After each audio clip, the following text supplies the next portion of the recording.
mga kol, welcome back sa ating YouTube channel, Sorpas TV. Sa bago lang sa ating channel, huwag kalimut like and subscribe. Click na rin yung notification bell para laging updated sa ating mga susunod na video uploads kayo ito.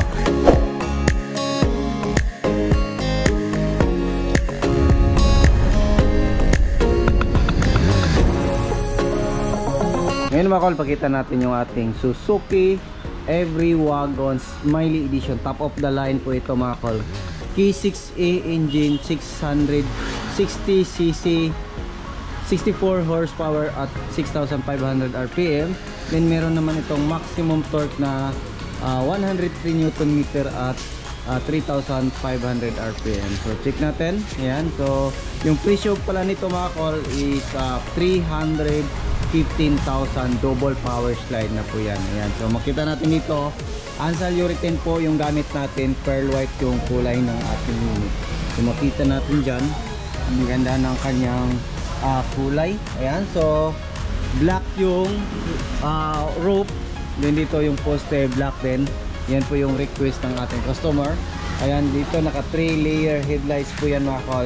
Tapos meron siyang Every Wagon emblem, din meron siyang Suzuki emblem dito. Makita natin dito, meron tayong smiley na grills. Yan po yung smiley grills na ating unit. Yan, so dito rin makita natin black yung grills dito. Din fog lamp. So yung fog lamp natin is meron siyang chrome dito sa gilid. So original po yan sa mga smiley edition. Then meron siyang design dito na color black. Ayan. So fully tinted po yung unit natin. Yung unit natin is low roof. Yan, so dito meron tayong fender light. Yan, dito is naka 13 inches Japan original mag wheels, din brand new po yung gulong natin. So yung gulong natin na size is 165 by 65 R13. Fully undercoat po yan mga kol. Yan, so dito makita natin yung body kit nya is may hiwa sa gitna dahil po yan sa ating auto step. So yan, so long press natin dito. Yan, so lalabas po yung ating auto step. Ayan, so check din natin sa kabilang side. Long press natin yung ating power slide. Ayan, di ba? So long press din natin yung remote natin. Yun, so functional. Ganun din dito. And so functional po yung remote ng ating unit. So makita din natin dito mga kol, kompleto po tayo sa rain visor, din yung gitna is black yung kulay para pag tinignan natin dito sa malayuan parang buong salamin. Ayan. So dito naman tayo na drum brake. Ayan, so dito fully undercoat yan. Then dito sa mga smiley edition is ganito po yung ating tail light. So yung tail light is clear tail lights po yan. Then buo yung back glass natin, kompleto sa spoiler, original po yan sa mga low roof. Then makita din natin dito, meron tayong third light sticker. Ayan, so wiper sa likuran, Suzuki emblem, then Every Wagon emblem. So dito rin, ayan po yung design ng ating mga smiley na bumper dito sa likuran. Kompleto po yan sa LTO registered. So dito naman tayo sa interior. Ayan, so dito sa interior mga kol, yung kulay ng ating ceiling is kulay black. Yan, so felt yung gamit natin. Kompleto sa rubber, yan, sa gilid. Then brand new yung mating dito. Dito, pinturado yan lahat. Then dito yung ating spare tire nasa ilalim. Yan, so dito yung tatanggalin natin yung spare tire gamit yung ating tire rings. Ayan. So dito naman tayo sa loob. Dito sa loob, ayan. So pag hindi mag-function yung ating remote mga kol, pwede natin yung i-click. Okay, pwede din natin yan i-off yung ating power slide. Kung gusto niyo manual ng sliding, pwede po yan sa ating unit. So dito makita natin, yan, so naka headrest, meron siyang armrest, then pwede din natin yan i-fold yung ating upuan. Yan, so kompleto sa headrest, meron siyang armrest cup holder. Yung dyan, yung cover natin dyan is brand new na yan. Lahat ng unit natin, kinakobera natin ng brand new yung mga DE64 na variant. So dito rin makita natin mga kol is yung mating natin is brand new na din. Ayan, so makita natin dito, dito nakabalot po siya ng plastic. Ayan, so tingnan natin dito yung jack tie rings natin at saka yung riser natin. Yan, so room light kompleto. Ayan. So yung ating passenger handle left and right po yan, kompleto po yan mga kol. Ayan. So mga handle dito sa gilid, yan meron yan. Yan, dito naman tayo sa loob. So ito yung loob natin. So brand new din dito yung cover. So gray lang yung nilagay natin, hindi siya black. All power, power window, power mirror. Ito yung auto fold in adjust sa mirror natin. So lagay natin yung susi natin dito. Yan. So check natin yung mga power window natin. And so functional lahat. Then yan sa likuran. And so functional lahat ng mga power window natin mga kod. So yan, pwede rin natin dito. Yan. So check natin dito mga kod, yung ating auto fold. Yan. Function left and right, functional. Then yung ating adjust ng mirror. Yan, nag-adjust po siya. Yan. So baba, taas, then baba. So goods sa kabilang side. Yan, ganun. So kung maririnig nyo, yung may lagitik dyan is ibig sabihin niya, yan po is naka full adjust na po yung lens ng ating mirrors. So dito rin makita natin yung ating power slide switch, push on slide.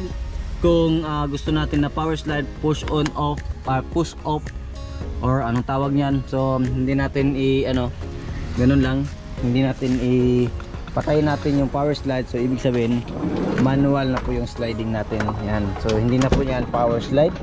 Yan, pwede din natin yan i-off yung ating auto stop. Ayan, so gamit dito i-off natin. Then pwede natin yan i-off. So manual na lang sila lahat. Ayan. Then dito pag lamp switch. Ayan, so pag on natin yung ating power slide, pwede natin gamitin yung ating push button dito sa ating dashboard. Ayan. So long press lang natin. So usa na pong mag-slide yung ating mga sliding door. Ayan, dito air vent natin, front lang po yung aircon natin mga kol, so back to original. So ayan, tatlong air vent dyan. Ayan, so apat pala, isa, dalawa, tatlo, din apat. Ayan. So dito rin meron tayong 7 inches touchscreen, stereo with reverse camera, kompleto sa room light, visor, mga passenger handle, kompleto. Ayan, so center mirror. Din dito yung dashboard is back to original po yung kulay natin. Ayan, so ito yung shifter natin. Yung shifter natin is automatic. So 4-speed automatic transmission po yung unit natin kasi naka-turbo yan. Para non-turbo, 3-speed lang po pero wala pong smiley na non-turbo. So dito yung aircon switch, hazard switch. Yan, coin pocket dito din, meron din tayong lagayan dito. Yan, shift lock. Yan, dyan po yung shift lock natin. Glove box natin.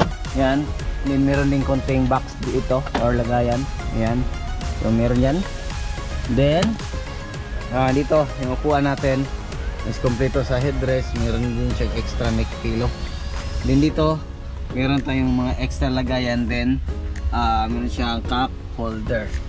So try natin, start natin yung makina natin. So yung mileage pala natin mga kol is 143,724. Ayan, so tested long drive na po yung ating unit mga kol, kasi lahat ng unit natin is niro-road test natin, long drive yan. 200 km pataas yung niro-road test natin lahat ng unit natin para mas maano natin, mas ma-test natin kung gaano kaganda pa yung makina niya. So dito naman check natin yung ating makina. So yan po yung makina natin. Yan po ay K6A engine, 660cc, 64 horsepower. Meron naman siyang maximum na torque na 103 Nm at 3,500 RPM. So yung maximum power nito, yan po yung 64 horsepower at 6,500 RPM. So basta naka-turbo lines mo or naka-turbo yung unit natin, walang problema yan. Mapa 4x4 man at saka 4x2, kayang-kaya po yan yung akyatan. Kahit mapabagyo man, sagada, kayang-kaya po yan sa ating minivan basta naka-turbo. Kahit na non-turbo, kaya po yan, pero medyo iba talaga yung power pag naka-turbo yung makina natin. Ayan, so dito makita natin yung ating ignition coil at saka spark plug, injector natin, yan, PCV valve, yung mga turbo vacuum natin, kompleto yan, oxygen sensor, yan kompleto din. Yan dito insulator ng ating upuan. Then dito meron din siyang insulator. Then yan yung muffler insulator din natin. So dito rin makita natin yung ating mating brand new. Then accelerator pedal, brake pedal din yung ating parking brake pedal. So check natin sa kabilang side, sa passenger side, kung ano yung makikita natin dito. Ayan. So dito rin makita natin yung ating chassis number, gas opener. Ayan. So yan, dito makikita natin yung ating throttle body. So yung throttle body natin mga kol is semi-electronic. So meron pa siyang accelerator cable. Ayan, so yan po yung accelerator cable natin. Nagko-connect doon sa ating accelerator pedal. Ayan, so dito yung map sensor natin TPS din yung IECB.